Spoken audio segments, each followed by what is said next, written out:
ശ്രീ ഹരിദാസ്, താങ്കൾക്ക് പോവേണ്ടത് കൊണ്ട് ഞാൻ താങ്കളിലേക്ക് വരികയാണ്. എന്തെങ്കിലും ആഡ് ചെയ്യാനുണ്ടോ? ഇതെങ്ങനെ കലാശിക്കും? ഇതിൽ പെട്ടെന്നൊരു റിസൾട്ട് ഉണ്ടാവുമോ ഈ ചർച്ചകൾക്ക്? കാരണം നാളെ KPCCയുടെ മുൻ അധ്യക്ഷന്മാരെയാണ് ഹൈക്കമാൻഡ് കാണുന്നത്.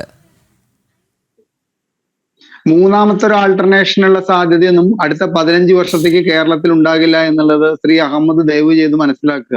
15 വർഷം കഴിഞ്ഞാൽ താങ്കൾ ഈ പറഞ്ഞതുമാതിരി തന്നെ ഈ മൂന്നാമത്തെ ആൾട്ടർനേഷൻ തീർച്ചയായിട്ടും കേരളത്തിൽ പ്രാവർത്തികമാകും. അതുകൊണ്ട് തന്നെ ഈ UDF LDF മാറിയിട്ടുള്ള ഭരണത്തിന് അന്ത്യം കുറിക്കും. ഇവിടെ ശ്രീ അനിൽ നമ്പ്യാർ പ്രത്യേകിച്ച് ഒന്നും സംഭവിക്കാനൊന്നും പോകുന്നില്ല.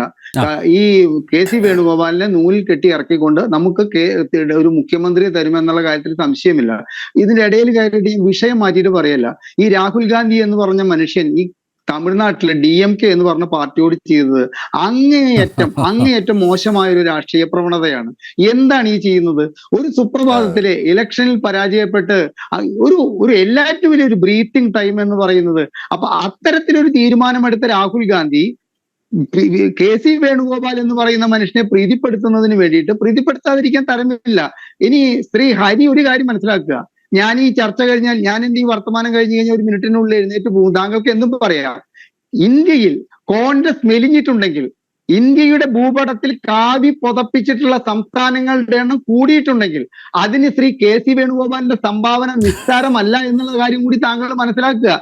അതുകൊണ്ടാണ് തമാശയ്ക്കായാലും കാര്യത്തിനായാലും മോദി എന്നും കൃത്യമായിട്ട് KC വേണുഗോപാലിന്റെ ഫോട്ടോ തൊഴുതുകൊണ്ടാണ് അദ്ദേഹത്തിന്റെ ഒരു ദിവസം ആരംഭിക്കുന്നത് എന്നുള്ള ഒരു പ്രചരണം തന്നെ നടക്കുന്നത്. അതുകൊണ്ടാണെന്നുള്ള കാര്യം മനസ്സിലാക്കരുത്. അത്തരത്തിലുള്ള KC വേണുഗോപാലിനെ, ഞങ്ങളുടെയൊക്കെ കാഴ്ചപ്പാടിലെ വലിയ രാഷ്ട്രീയ ഗുണങ്ങളൊന്നും ഇല്ലാത്തൊരു KC വേണുഗോപാലിനെ രാഹുൽ ഗാന്ധി കേരളത്തിൽ കൊണ്ടുവന്ന് ഇറക്കുമെന്ന കാര്യത്തിൽ ഈ കാണുന്നതൊക്കെ ഈ K മുരളീധരനെയും K സുധാകരനെയും മുല്ലപ്പള്ളി രാമചന്ദ്രനെയും ഒക്കെ അങ്ങോട്ട് വിളിപ്പിച്ചു എന്ന് പറയുന്നതൊക്കെ ഈ നാടകത്തിന്റെ കേവലം രംഗങ്ങൾ മാത്രമാണ് ശ്രീ അനിൽ നമ്പ്യാർ.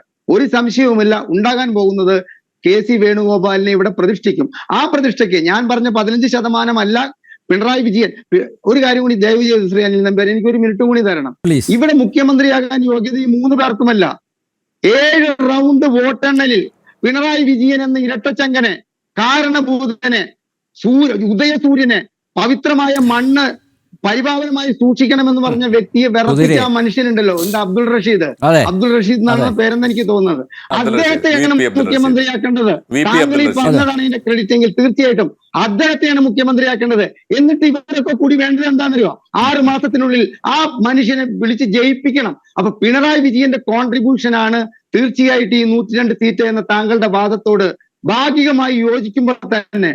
അതുകൊണ്ട് മാത്രമല്ല ഇത്തരത്തിലൊരു ഇമ്പാക്ട് കേരളത്തിൽ വന്നിരിക്കുന്നത്. അതിന് VD സതീശന്റെ പ്രവർത്തനവും അദ്ദേഹത്തിന്റെ ഇത്തരത്തിലുള്ള കാഴ്ചപ്പാടും 100 സീറ്റിന് മേൽ നേടുമെന്നുള്ള ആത്മവിശ്വാസം കൊണ്ടുള്ള പ്രവർത്തനവും ഒരു വലിയ ഭാഗമായിട്ടുണ്ട് എന്നാണ് ഞാൻ പറഞ്ഞത്. ശ്രീ അനിൽ നമ്പ്യാർ, എനിക്ക് കൂടുതലൊന്നും പറയാനില്ല. നമുക്ക് അടുത്ത ഞായറാഴ്ചക്കുള്ളിൽ KC വേണുഗോപാൽ സത്യപ്രതിജ്ഞ ചെയ്യുന്നത് കാണാനുള്ള യോഗമാണ് ഉണ്ടാവുക എന്നാണ് എനിക്ക് പറയാനുള്ളത്.